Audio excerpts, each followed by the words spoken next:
So one of the serious warning statement, smoking is an injurious to health.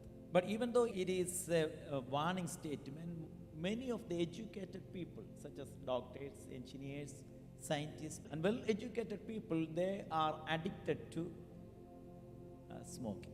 And the same warning statement in a different form. Surgeon General says, cigarette contains carbon monoxide. We have carbon monoxide detector in our house. Right? It's dangerous and it's very poisonous.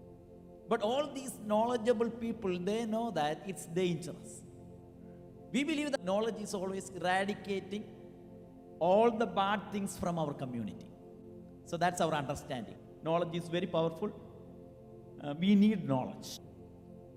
So knowledge is very powerful, but knowledge cannot eradicate everything from your life.